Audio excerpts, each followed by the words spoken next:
Now, Oprah interviewed Kamala Harris this week, and she's endorsed her for president. In times past, you would have thought that would be enough for Meghan and Harry. They weren't part of this event. Do we know why that is?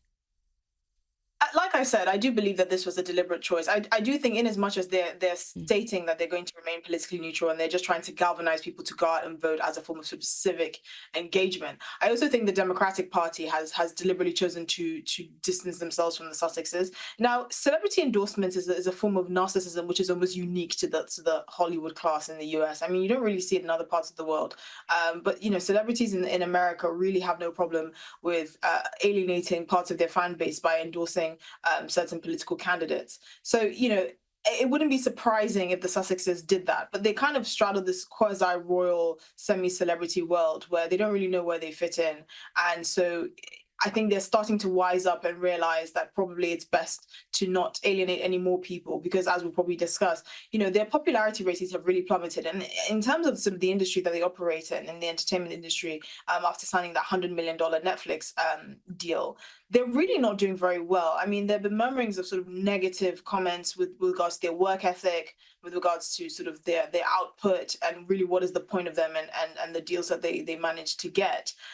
So I don't think it would actually do the Democrats any favors to have Harry and Meghan endorsing them. I actually think it would have the opposite effect, and I think the Democrats know that. And I think this is actually very telling of what people, particularly in sort of the higher up circles, are starting to think of the Sussexes. And it's interesting you say that because more broadly, there was a report this week that there's a genuine dislike for the Sussexes in Hollywood.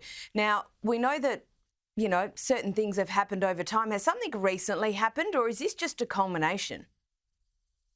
So it's somewhat of a combination. I mean, the most recent, I wouldn't call it a scandal, but the most recent event, which was quite telling, was the absence of the Duke and Duchess of Sussexes at the Emmy after party, which was hosted by Meghan's agency, WME, which she's signed to. Now, for people that have actually put out content and have some sort of presence in TV and film, particularly with their work with Netflix, it's a bit strange to not be at any Emmy-related events. This is something that the industry notices. And to not be at an event hosted by your own agency is also quite a curious thing, particularly because we know the Sussexes are not shy with mingling with the Hollywood crowd. Now, we don't know whether they were not invited or whether they chose not to go, but there are sort of questions around actually where is their standing in Hollywood, which we know embraced them with open arms. I mean, there were so many people at Meghan and Harry's wedding who objectively didn't even know the couple. You had the Clooneys and Oprah and all of these people that were just clout chasing and were happy to be there to show their faces because that's what the industry is. It's just one giant attention fest. But the Hollywood Reporter released quite a scathing piece on the couple, saying that they didn't really hear anything positive from people that have worked with them. We know that the Sussexes have had a problem with staff retention, and this harks back to not only the incident that Harry wrote in his book Spare about William talking to him about him alienating members of her staff when she was a working royal, but also complaints that Meghan is a bully, that the couple are indecisive, that they have a poor work ethic. And now we're sort of seeing that outside of royal circles. So it's no longer just, a royal conspiracy to try and make Meghan look bad. This seems to be a trend that's followed the couple ever since. And the question is, why would WME allow the Hollywood Reporter, which is like the Bible of Hollywood, to put out such a piece against one of their own clients? You would think that they would sort of squash that in its tracks. But the fact that there's so much public negativity about the couple in an industry where they really need to sort of garner a lot of support and favors is quite telling. And there are questions whether their 5-year deal with Netflix, which is up for renewal next year, would even be renewed. That was $100 million deal.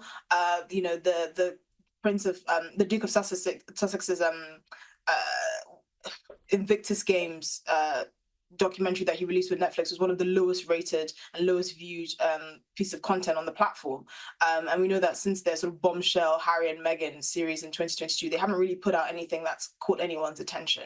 So these are the kinds of things that the industry are noticing. And there's actually a bit of a bitterness against the couple that, they've got these massive deals. They don't really seem to do very much. They can't retain staff to save their lives. What really is the point of them? Well, I think that's a question a lot of people have been asking. And like you said, they've seemed to be a little less tone deaf than perhaps what they were, but still probably not striking the right note that they need to. Esther Krakue, thank you so much for joining us.